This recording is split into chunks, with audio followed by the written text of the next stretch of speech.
ये सच्ची कहानी है एक लड़के की जिसका नाम है एरन रॉल्स्टन। एरन को हाइकिंग करना बहुत पसंद था। एक बार वो एक वीरान इलाके में हाइकिंग के लिए जाता है जहाँ दूर दूर तक कोई भी नहीं होता। वो इस इलाके में जाते हुए इतना पुरजोश था कि वो किसी को नहीं बताता कि वो कहाँ जा रहा है, लेकिन उसे ये अंदाजा तक नहीं होता कि आगे उसके साथ क्या होने वाला है। जब वो उस इलाके में घूम रहा होता है तो उसे वहाँ दो लड़कियां दिखाई देती हैं जो रास्ता भूल चुकी होती हैं। एरन इन दोनों को सही रास्ता बताता है और उन्हें गाइड करने के लिए वो उनके साथ आगे चलता है। जब वो काफी आगे पहुंचते हैं तो वो दोनों लड़कियां एरन से अलग हो जाती हैं और एरन आगे हाइकिंग के लिए अकेले जाता है। शायद तकदीर में यही लिखा था, शायद तकदीर उसको उसकी आखिरी लिमिट तक आजमाना चाहती थी। एरन अकेले पहाड़ी दरों से होता हुआ आगे बढ़ रहा होता है। वो इस दौरान हाइकिंग को बहुत एंजॉय कर रहा होता है, लेकिन इस इलाके के रास्ते बहुत खतरनाक हैं और जब एरन एक पहाड़ी के दर्रे से नीचे उतर रहा होता है वो वहां मौजूद एक बड़े से पत्थर का सहारा लेता है। लेकिन जैसे ही वो उस पत्थर का सहारा लेता है, पत्थर अपनी जगह से नीचे गिर जाता है और साथ ही एरन भी नीचे गिरता है। जिस पत्थर का उसने सहारा लिया था वो उसके हाथ पे गिर जाता है। एरन अब दो पहाड़ियों के बीच एक दर्रे में फंस जाता है और उसका दायां हाथ पत्थर के बीच दबा होता है। उसे ज्यादा चोट तो नहीं लगती, लेकिन उसका हाथ मुकम्मल तौर पे उस भारी भरकम पत्थर के नीचे दब जाता है। वो बहुत कोशिश करता है कि किसी तरह अपने हाथ को उस पत्थर के नीचे से निकाल ले, लेकिन सारी कोशिशों के बावजूद वो अपना हाथ उस पत्थर के नीचे से निकाल नहीं पाता। जब बहुत कोशिश के बावजूद वो नाकाम रहता है तो वो हेल्प के लिए आवाजें देता है, लेकिन कोई उसकी आवाज नहीं सुनता।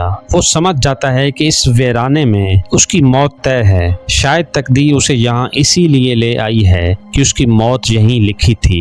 दोस्तों, इन हालात में एक आम इंसान तकदीर को दोष देते हुए शायद हार मान जाता, लेकिन एरन क्योंकि एक बाहिम्मत नौजवान था, वो इरादा करता है कि वो अपनी आखिरी सांस तक यहाँ से निकलने की कोशिश करता रहेगा। वो अपने बैग को अपने बाएं हाथ से खोलता है। उसमें रस्सी, पानी की बोतल, थोड़ा बहुत खाना और एक छोटा सा चाकू निकालता है। वो अपने पास बचे खाने और पानी को देख के प्लानिंग करता है कि उसे जितने घंटे भी यहाँ रहना पड़े वो उसी हिसाब से इस खाने और पानी को इस्तेमाल करेगा। वो रस्सी की मदद से एक पुली बना के पत्थर को ऊपर खींचने की कोशिश करता है, लेकिन एक हाथ से वो ज्यादा जोर नहीं लगा पाता और ये तरकीब भी वेस्ट ही जाती है। उसको वहाँ फंसे अब कई घंटे गुजर चुके थे। उसका खाना और पानी बिल्कुल खत्म हो चुका था। उसको मजबूरन अपनी पानी की बोतल में ही अपना पेशाब जमा करके पीना पड़ता है और खाने के लिए छोटे मोटे कीड़े जो उसके पास अपने आप पहुंच जाते थे वो खाने पड़ते हैं। उसके बाद वो अपने छोटे से चाकू से उस पत्थर को काट के अपना हाथ निकालने की कोशिश करता है, लेकिन उस छोटे से चाकू से भला कहाँ एक पत्थर को काटना पॉसिबल था।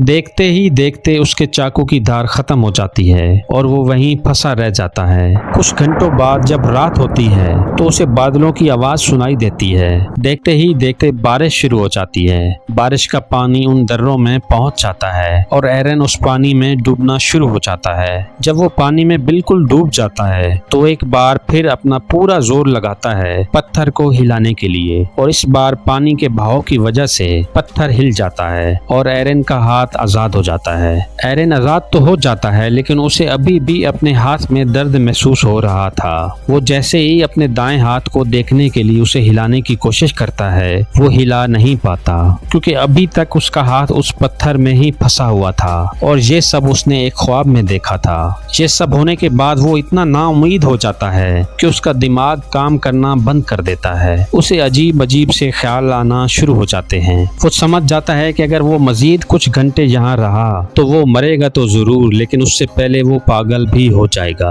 वो एक बार फिर कोशिश करता है वहाँ से निकलने की, लेकिन इस बार वो अजीब तरीका अपनाता है। वो अपने चाकू से अपने उस फंसे हुए हाथ को काटना शुरू करता है, लेकिन चाकू की धार खराब होने की वजह से उसकी खाल तक नहीं कटती। वो अपने चाकू की नोक को अपनी कलाई में फुल जोर से मारता है। चाकू को हड्डी तक पहुंचा के जोर लगा के हाथ की हड्डी को तोड़ देता है। हड्डी टूटने के बाद वो चाकू चलाता रहता है और अपने हाथ को काट देता है। जैसे ही हाथ कटता है वो उस पत्थर में 124 घंटे फंसे रहने के बाद आजाद हो जाता है और यूं वो अपने हाथ की कुर्बानी दे के अपनी जिंदगी बचा लेता है। दोस्तों, एरिन की स्टोरी साबित करती है कि कोशिश करते रहने से आप हर मुश्किल से निकल सकते हो और कुछ बड़ा हासिल करने के लिए अगर छोटी कुर्बानी देनी पड़े तो वो भी दे देनी चाहिए। दोस्तों, ये थी पहाड़ में फंसे हुए एक शख्स की सच्ची कहानी। लेकिन अगर ऐसे शख्स की सच्ची कहानी देखना चाहते हो जो 438 दिन समंदर में फंसा रहा तो स्क्रीन पे मौजूद वीडियो पे क्लिक करो।